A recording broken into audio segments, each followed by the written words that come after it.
Hello champions, welcome to Origin. मेरा नाम Prince Kumar है और आप सभी का ओरिजिन में बहुत बहुत स्वागत है। इस वीडियो लेक्चर के थ्रू हम अपने चैप्टर नंबर 4 को स्टार्ट करने वाले हैं, जिसका नाम है sorting materials into groups. Chapter का नाम है सॉर्टिंग मटेरियल्स इनटू ग्रुप्स। पहले तो हम लोग ये समझ लें कि आखिर इस चैप्टर का मतलब क्या है, इस हेडिंग का मतलब क्या है। देखिए, सॉर्टिंग का मतलब होता है अलग करना, उसको छांट देना, इस प्रकार का है ना। अलग कर देना, उसको छांट देना, हटा देना मटेरियल्स को। मटेरियल्स मतलब क्या, हमारा अलग अलग चीज़ हो सकता है। जैसे हो सकता है कि हमारा यदि चावल में चीनी मिल गया हो तो उसको हम लोग अलग कर देंगे, वो भी दोनों हमारा मटेरियल है ना। उसके बाद सॉर्टिंग मटेरियल्स इनटू ग्रुप्स, मतलब कि अलग अलग चीज़ों को आप छांटिए और छांटने के बाद जो एक जैसा देखने में लग रहा है उसको एक साथ कर दीजिए।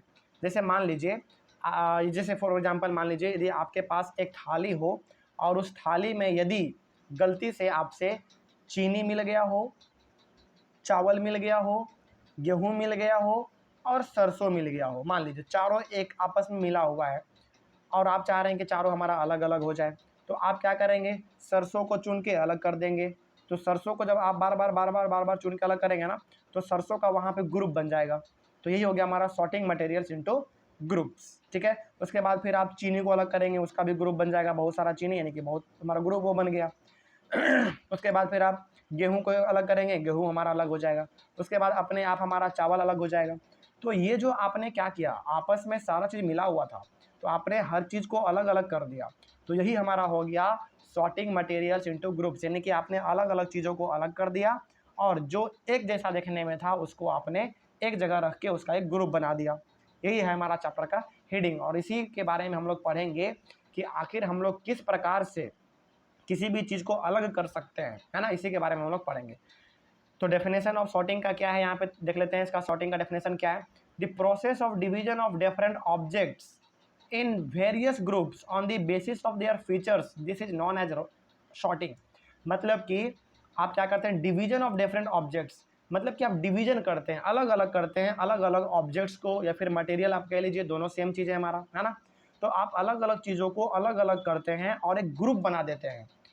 ग्रुप आप क्यों अलग कर पा रहे हैं, क्योंकि उसका जो फीचर्स है ना वो देखने में अलग लगता है। जैसे यदि आप चावल में सरसों को मिला देंगे तो सरसों देखने में हमारा अलग लगता है, उसका फीचर्स अलग है, चावल का हमारा फीचर्स अलग है।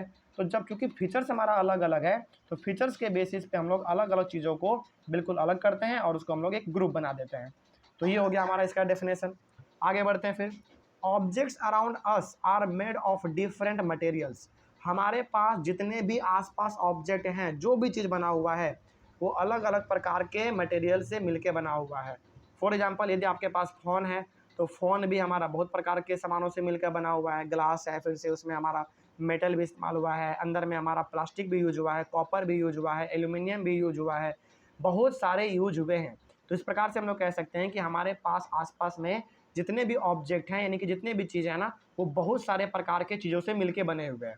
आगे फिर, an object is made of a single material and an object could also be made of many materials, मतलब कि कोई ऐसा चीज़ हो सकता है जो कि किसी एक चीज़ से मिलके बना हो और कोई ऐसा ऑब्जेक्ट हो सकता है जो कि बहुत सारे ऑब्जेक्ट से मिलके बना हो।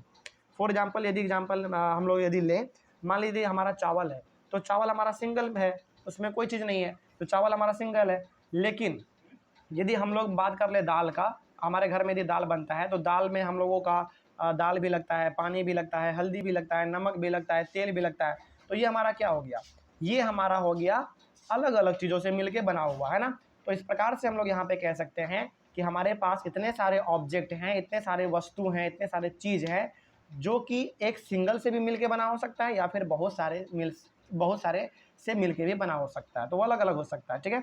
उसके बाद one material could be use for making many different objects, यानी कि कोई एक चीज़ का हम लोग इस्तेमाल कर सकते हैं अलग अलग चीज़ों को बनाने के लिए, है ना। जैसे यदि हम लोग एक एग्जांपल लें तो हम लोग चलिए हम लोग एक एग्जांपल लेते हैं अबीर का। जैसे अबीर का हम लोग इस्तेमाल किस चीज़ के लिए करते हैं, होली खेलने के लिए भी करते हैं। अबीर का इस्तेमाल हम लोग रंगोली बनाने के लिए भी करते हैं। अबीर का इस्तेमाल हम लोग फिर से सरस्वती पूजा में हम लोग तिलक लगाने के लिए भी करते हैं। यानी कि अबीर हमारा क्या है, एक मटेरियल है, एक सिंगल मटेरियल है, उसका यूज हमारा कितना सारा हो गया ना। चलिए एक और एग्जांपल ले लेते हैं हम लोग फ़ोन का। फ़ोन हमारा क्या एक मटेरियल है, एक वस्तु है हमारा, है ना। इसका इस्तेमाल हम लोग पढ़ने में भी करते हैं, गेम खेलने में भी करते हैं, मूवी देखने में भी करते हैं, न्यूज़ देखने में भी करते हैं, यानी कि बहुत प्रकार का हम लोग इसका इस्तेमाल करते हैं। तो वही यहाँ पे लिखा हुआ है, one material could be used for making many different objects. तो किसी भी एक चीज़ का इस्तेमाल हम लोग बहुत अलग अलग चीज़ों को बनाने के लिए कर सकते हैं, है ना। चलिए, तो ये हो गया हमारे चैप्टर का ये इंट्रोडक्शन। तो उसके बाद फिर हम लोग पढ़ेंगे प्रॉपर्टीज ऑफ मटेरियल, यानी कि कोई भी यदि चीज़ है, कोई मटेरियल है या फिर कोई वस्तु है, तो उसका क्या क्या प्रॉपर्टी हो सकता है, क्या क्या खासियत हो सकता है, इसके बारे में हम लोग अपने नेक्स्ट क्लास में पढ़ेंगे। तब तक के लिए thank you very much and have a nice day. I hope आपको ये टॉपिक समझ में आया होगा। Thank you very much.